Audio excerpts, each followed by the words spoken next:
காலம் மறந்தவை. 1955 முதல் 1988 வரை பிறந்தவர்கள் அதிர்ஷ்டகாரர்களே. 1955 முதல் 1988 வரை பிறந்த நம்மை போன்றவர்களை இந்த கால குழந்தைகள் அல்லது இந்த ஜெனரேஷன் மக்கள் நம்மை பற்றி என்ன நினைத்தாலும் கேலி செய்தாலும் நாம் மிக மிக அதிர்ஷ்டகாரர்களே. தனி படுக்கையில் அல்ல, அம்மா அப்பா கூட படுத்து உறங்கியவர்கள் நாம்தான். எந்தவித உணவுப் பொருட்களும் நமக்கு அலர்ஜியாக இருந்ததில்லை. புத்தகங்களை சுமக்கும் போதிமாடுகளாக இருந்ததில்லை. சைக்கிள் ஓட்டும்போது ஹெல்மெட் மாட்டி ஓட்டி விளையாண்டது இல்லை. பள்ளியிலிருந்து வீட்டிற்கு வந்தது முதல் இருட்டும் வரை ஒரே விளையாட்டுதான். ரூமிற்குள் அடைந்து உலகத்தை பார்த்ததில்லை. நாங்கள் விளையாடியது நிஜ நண்பர்களிடம்தான், நெட் நண்பர்களிடம் இல்லை. தாகம் எடுத்தால் தெரு குழாய்களில் தண்ணீர் குடிப்போம். ஆனால் பாட்டில் வாட்டர் தேடியதில்லை. ஒரே ஜூஸை வாங்கி 4 நண்பர்களும் மாறி மாறி குடித்தாலும் நோய்கள் எங்களை வந்தடைந்ததில்லை. அதிக அளவு இனிப்பு பண்டங்களையும் தட்டு நிறைய சாதமும் சாப்பிட்டு வந்த போதிலும் ஓவர் குண்டாக இருந்ததில்லை. காலில் ஏதும் அணியாமல் நாள் முழுவதும் சுற்றி வந்தாலும் காலுக்கு ஏதும் நேர்ந்ததில்லை. சிறு விளக்கு வெளிச்சத்தில் படித்து வந்தாலும் கண்ணாடி அணிந்ததில்லை.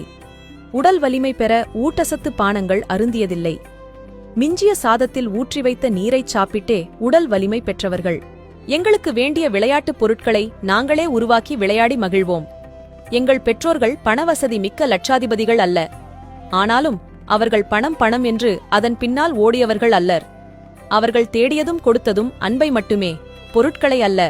அவர்கள் தொடர்பு கொள்ளும் அருகாமையில்தான் நாங்கள் இருந்து வந்தோம். அவர்கள் எங்களை தொடர்பு கொள்ள ஏலே என்ற ஒரு வார்த்தை போதுமானதாக இருந்தது. அதனால் தொடர்பு கொள்ள செல்போனை தேட அவசியமில்லை. எங்களது உணர்வுகளை போலியான உதட்டசைப்பினால் செல்போன் மூலம் பரிமாறவில்லை.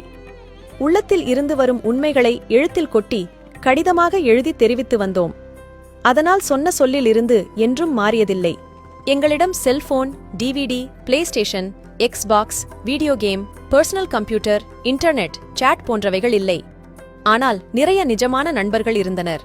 வேண்டும் பொழுது நினைத்த நண்பர்கள் வீட்டிற்கு சென்று உணவுண்டு உரையாடி மகிழ்ந்து வந்தோம். அவர்கள் வீட்டிற்கு போவதற்கு போனில் அனுமதி பெற தேவையில்லை. எங்கள் காலங்களில் திறமை மிக்க தலைவர்கள் இருந்தனர். அவர்கள் சமூகத்திற்காக தங்கள் செல்வங்களை செலவிட்டனர். இந்த காலம் போல சமூக செல்வங்களை கொள்ளையடித்தவர்கள் அல்லர். உறவுகள் அருகில் இருந்தது. உள்ளம் நன்றாக இருந்ததால் உடல் நலம் காக்க இன்சூரன்ஸ் எடுத்ததில்லை. இந்த மாதிரி காலகட்டத்தில் பிறந்து வளர்ந்து வந்த நாங்கள் அதிர்ஷ்டசாலிகளா இல்லையா என்பதை இப்ப சொல்லுங்கள். அனைவருக்கும் பகிருங்கள். இதுபோல பயனுள்ள பதிவுகளுக்கு ஜே ஹெல்த் பக்கத்தை ஃபாலோ செய்யுங்கள். நன்றி.